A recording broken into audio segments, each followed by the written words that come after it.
Last Thursday, Anthropic received the government directive at 5:21 p.m. By Friday morning, their two most capable AI models, Fable 5 and Mythos 5, offline for every customer in every country. Not a bug, not an outage, a ban.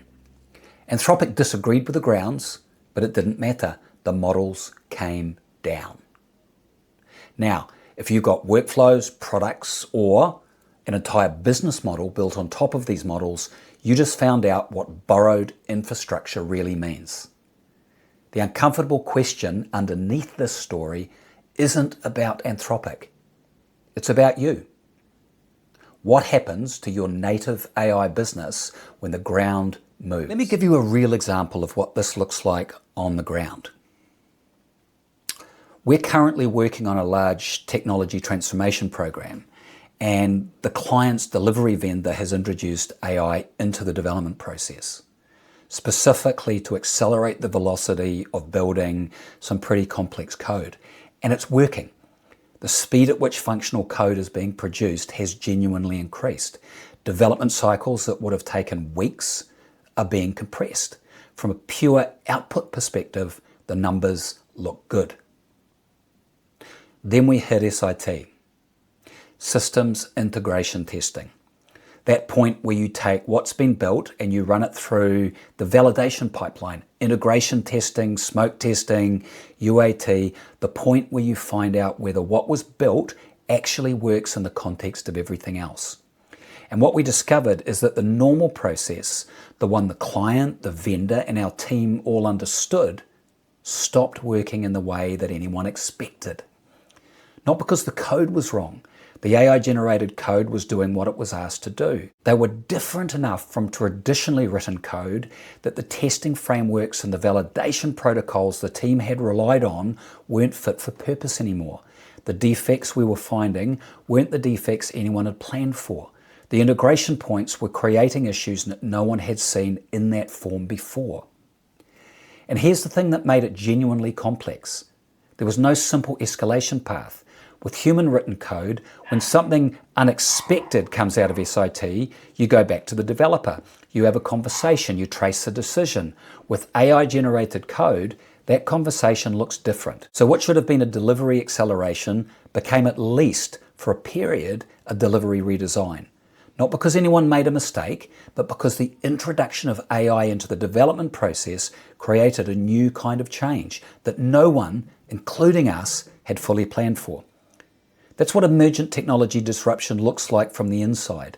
It's not the AI failing, it's everything around the AI not yet knowing how to work with it. That story is one version of a much bigger dynamic that I want to talk about today. Because AI is not just changing what your organization does, it's changing what your organization has to be capable of, continuously and across multiple horizons at once. And that creates a specific change management challenge that most transformation frameworks were not built for. Here's how I think about it. When AI enters a transformation, it plays two roles simultaneously. It plays an active role as a participant in the work itself. Writing code, analyzing data, generating content, running processes. Your teams are now working with AI, not just using technology. And it plays a passive role as the infrastructure beneath your business model, the platform you're building on, the tools your vendors are using, the models your products depend on. The problem is that both of these roles are in motion at the same time. The AI doing the work is evolving, the AI beneath the work is evolving, and the organization trying to manage all of this is being asked to change faster than most change frameworks were ever designed to handle. And that's the territory that I want to map today. Let's make this concrete, because the change challenge here isn't just big, it's layered. Most transformation programs are designed to manage change at one horizon. AI forces you to manage it at all three, simultaneously, with each horizon feeding back into the others. Now that's not a bigger version of the same problem, it's a different kind of problem. And within that horizon, the platform itself, there are four specific risks worth naming, because these aren't theoretical. All four are playing out right now. The first is the one that we opened with, regulatory risk. The second risk is slower. and possibly more dangerous for that very reason: pricing. The third is the one that most builders underestimate: depreciation. And the fourth compounds all three of the others: capability shift. I want to be honest about something here. Everything I just described, the multi-horizon pressure, the borrowed infrastructure risks, the pace of change that outstrips most organizations' capacity to absorb it, we are living inside all of it here at Mingo. We're building a change intelligence platform that runs on frontier AI. Now that means that we're exposed to every one of those risks right now in the business that we are building. And there's a specific irony in that. We're a change management firm. We exist to help organizations navigate transformation risk, and the most live change management challenge on our own plate is managing the infrastructure volatility that our platform depends on. The cure and the patient are the same. And I think that's actually the most credible thing that I can tell you, because if it's happening to us, a firm that does this for a living, it's happening to you too. You're just less likely to have named it yet. So what's the answer? What it's not is don't build on AI. It's also not wait until the dust settles.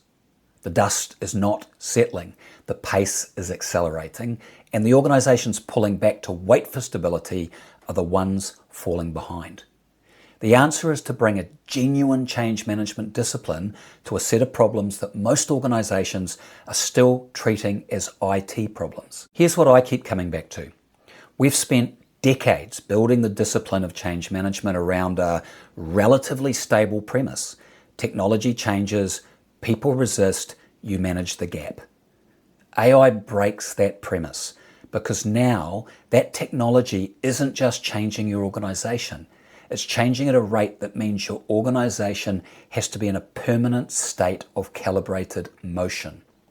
Not chaos, calibrated motion. Knowing which horizon you're managing, knowing which risks are live, knowing which assumptions you've baked into that are now up for question. The organizations that were built durably on AI aren't the ones that moved fastest. They're the ones that built the change capability to keep moving, and they made that capability permanent. That's not a project, that's a new way of operating. And if you're not sure where to start, the change risk register is as good a place as any.